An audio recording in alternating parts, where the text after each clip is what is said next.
Okay, good morning. Ang pupuntuhan ko ngayon, maagang politika. Nagkagulo na dahil nga sa presidential election. Ito yung malungkot dahil sa mga narinig mo kahapon, mayroong rally or prayer assembly sa Quirino Grandstand at sa Davao City, mayroon rin. Kung sa Davao City, alam nyo na kung sino ang nagpa-meeting o assembly sa Davao City, ang mga Duterte. Sa Quirino Grandstand naman, yung normally ang ating Pangulo, si President Bongbong Marcos, ang sinasabi niya, ang bagong Pilipinas.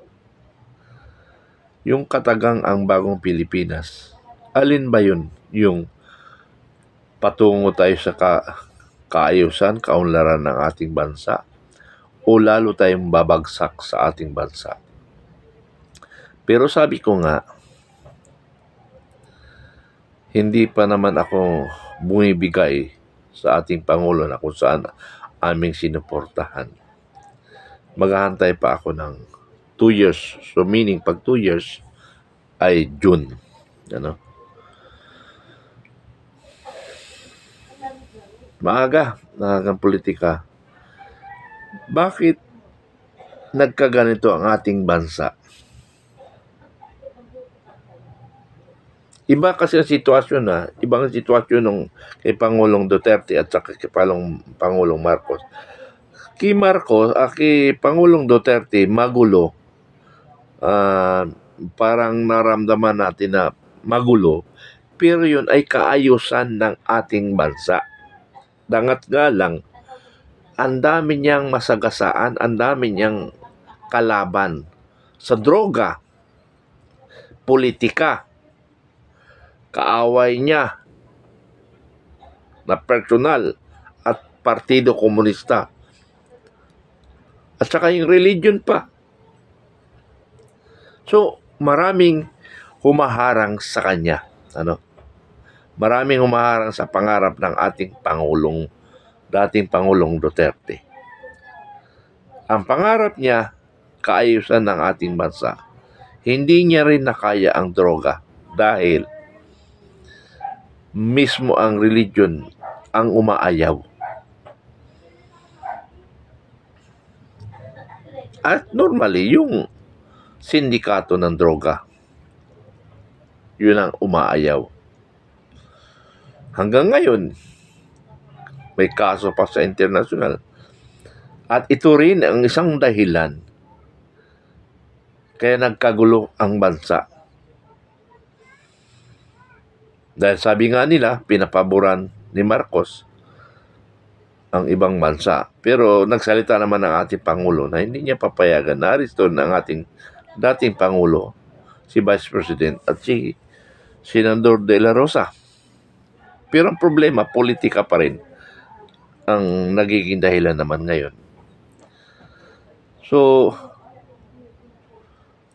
pag lumakas yung panawagan ng Duterte wing, nagdidelikado ang administrasyon. Ako, isang supporter ni Bongbong Marcos. At supporter rin ako ni Duterte dati. At siyempre hanggang ngayon, supporter pa rin sa katotohanan at sa kaayusan ng bansa. Ang problema lang, ako nga mismo nakaramdam ako na Marcos. Pero para bang nawalan ako ng pag-asa. Nawawalan ako ng pag-asa. Pero nilalabanan ko pa rin ang sarili ko na magkatotoo ang pangarap, yung sabi ng bagong Pilipinas. Pero kailan yun? Pag siya'y bumagsak na? Ay, hindi ko maintindihan eh. Pero sa totoo lang kasi, uulitin ko ulit ito para sa mga hindi nakarinig. Bago mag-eleksyon, ang ating First Lady, nagsimula na ng pagbulsa. Yung campaign money, binulsa na ibinigay sa kanya donation. Ngayon, siya pa rin.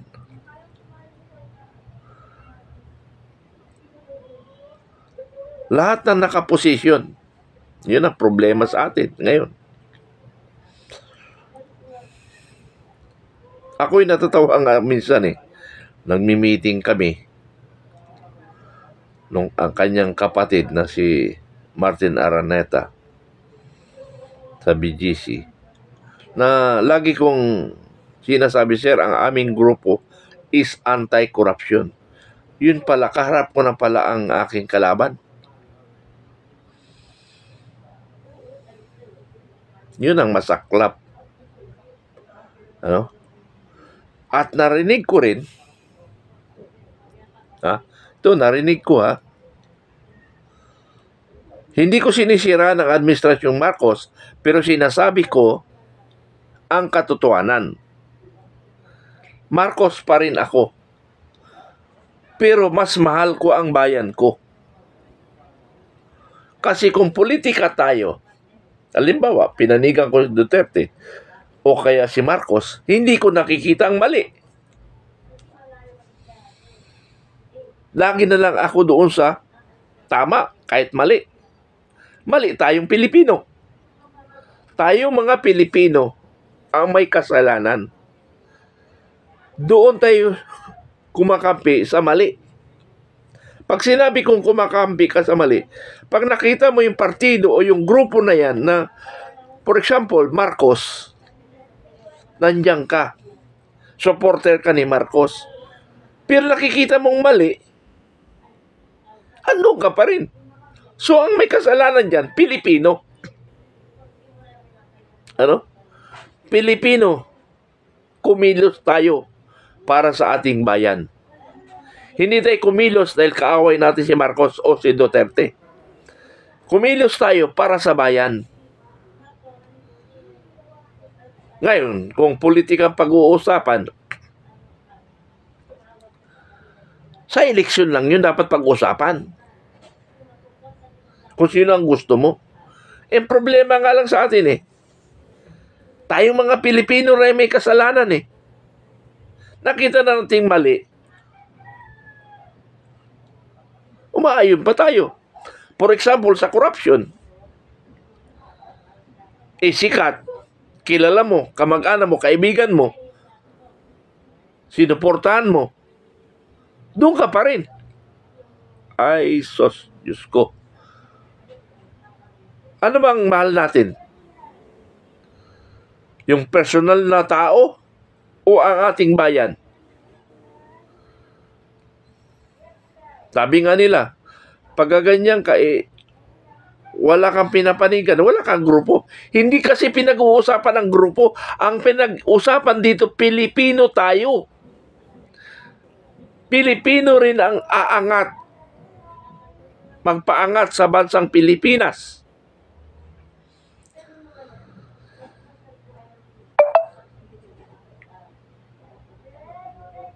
Ang sinasabi ko dito, yung mali.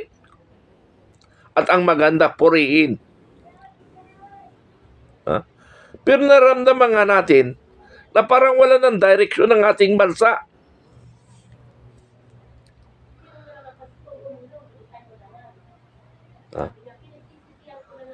Kumilos tayo kung kinakailangan. Ang tanong lang kasi natin, kung ipatanggal natin si Pangulong Duterte, Pangulong Marcos, at ilalagay natin based on the Constitution, si Vice President Sara, hindi rin kaya magka-problema? O gaganda ang ating bansang Pilipinas dahil mayroong effective leader, hindi weak leader. Pero ito talagang weak leader. Bakit? Pangulo ka, dinidiktahan ka ng iba, o issue lang yan laban sa kanya. Pero random ko, totoo. Huwag na yung information. Ayaw ko na yung may information kasi dalawa lang kasi information. False information and true information. Dito na lang sa pulso mo. Kayong mga Pilipino, pulsoan nyo. Kung may pagmamahal kayo sa bayan, ano ang pulso nyo? Ang pulso ko, parang walang direction ang ating bansa. Pero sabi ko nga, ang 2 years kung talaga nakikita ko na wala ng direction, magkaisa tayo. Ano? Ito kasi si Smag. Smag ba yun? Maagay, pinapangarap kagad ang kanyang anak na maging Pangulo. Wala pa nga. Di lalo nagka-problema na naman tayo. Ano pa alam niya? Lumaki rin siya sa luho. Wala siyang ganong alam. Okay, sabihin natin, alam niya ang patakbo ng politika. Pero ba yung problema sa kapaligiran ng bansang Pilipinas, alam niya? Katulad ng kanyang ama. Lumaki siyang oligarch, lumaki siyang mama's boy. Okay, magaling siya magsalita. Hindi nakukuha sa salita dito. Nakukuha sa gawa.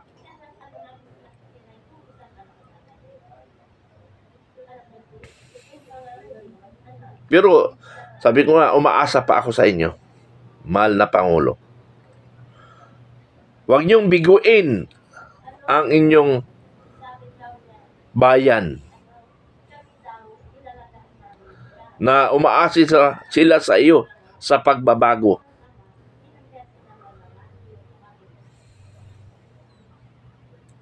Pangulong Ferdinand Bongbong Marcos Jr. Sir,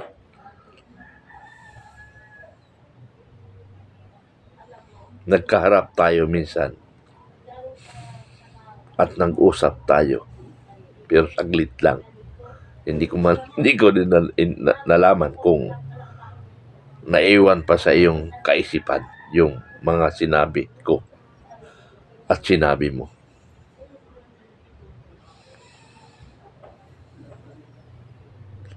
Malit lang na bagay si Segundo Mitran, pero maaring makatulong para sa bayan. So, pakinggan nyo yung meeting sa Davao City. Hinahanap ko pa yung video, yung meeting rin sa Quirino Grandstand. Mahal na Pangulo, sana po huwag nyo kaming biguin. Pag kami ay nabigo, ako mismo magwawala. Magwawala lang sa salita dito sa aking TV channel. Salamat, pakinggan niyo po. Dragon ng mga TDS, Attorney Glenn Chong is in the house.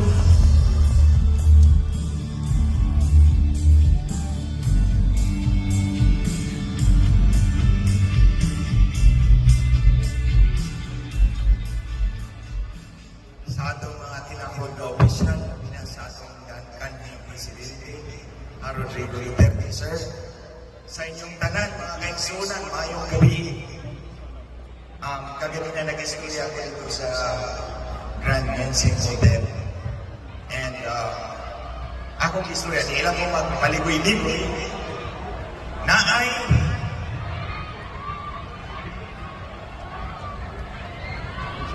naimala ang atong gobyerno ang atong konstitusyon, mauna ang atong social na dili kita abusahan sa atong gobyerno. Diba? Kadaghanan sa atong katungod, atong nang surrender sa atong gobyerno, kabaylo sa duha ka butang. Konsultahon ta kung kinsa ang mangulo kanato o ang gobyerno para sa atong kalambuan. Karon gusto nila itusbon ang atong kontrata sa gobyerno nga dili kita abusahan. Gusto nato ipaabot kaninyo kung saan klase ng mga tao, hindi mga nasa ini. Unong katuig nagtabang ko kang Lisa o Bongbong Marcos na way bayad. Nintabang ko tungod kay nagtuo ko nga gigikas sila niya itong 2016 elections. Human, kada buwan na ako dito magbigan sa ilaha. Mauli ko alas 12, alauna sa buntag alas 2. Kaila ko nila.